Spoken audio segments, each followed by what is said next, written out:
A minha experiência com o Bumba Meu Boi é que minha mãe, começa com minha mãe de novo, né? Minha mãe nasceu no dia de São Pedro, dia 29 de junho. E ela contava sempre pra gente que quando a mãe dela estava para tê-la, em vez do pai buscar parteira, foi buscar um boi para dançar na porta da casa dela. Né? E ela é de uma região, Guimarães, que tem o primeiro sotaque de Bumba Meu Boi daqui do Maranhão. Desde muito cedo mesmo, a gente aprendeu, todos nós, eu e meus irmãos, a organizarmos a festa dela de aniversário, que ao longo dos anos foi se transformando num grande arraial. Na minha casa existia um grande arraial, em que os bois começavam a chegar às 2 horas da tarde e até amanhã do dia seguinte ainda tinha boi se apresentando, de graça, sem cobrar nada, por ela. Né? Por ela, pelo carinho que ela tinha, e as pessoas iam lá. E eu, quando conheci o Boi de Morros, ainda estava no começo do Boi de Morros, ela disse: minha filha, vem aqui que tem uma coisa linda que eu tenho certeza que tu vais gostar. E logo ali, era o 2º ano desse grupo, ela conversando com a dona do boi, ela já disse para a dona do boi: minha filha vai sair, no próximo ano ela está lá.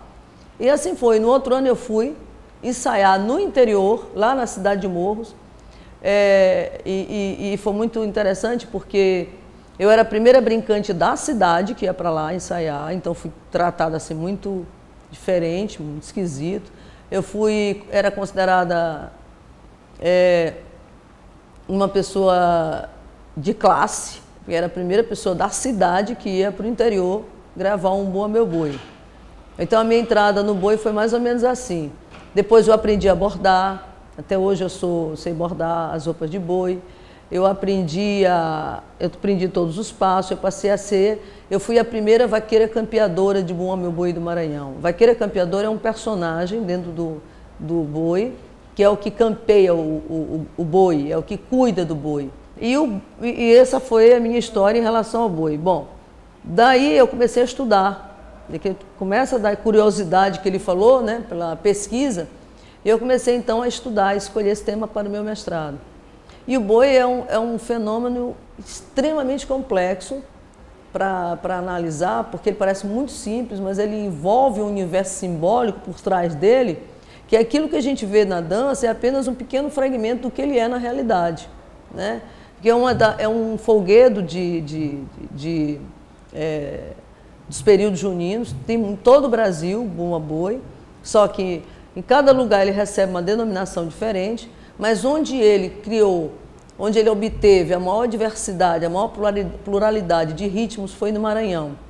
Nós temos aqui 5 sotaques hoje. A gente pode considerar sotaque, é um conjunto de características mais ou menos semelhantes, que faz com que você diga que determinado grupo é daquele sotaque. Pelos instrumentos, pelas roupas, pelos adereços, pela forma de cantar, de dançar, né, do teatro, tudo isso influencia para que você seja considerada deste ou daquele sotaque.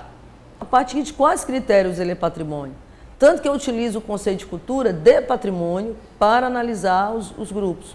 Né? Então eu vou observar se eles estão cumprindo os rituais de morte, de apresentação, da escolha do tema, do batismo, se eles estão ainda mantendo a narrativa, se eles têm toadas de contrário, que são um tipo de toada assim, que um provoca o outro a partir da toada. Eu não brigo contigo, mas eu te provoco na toada.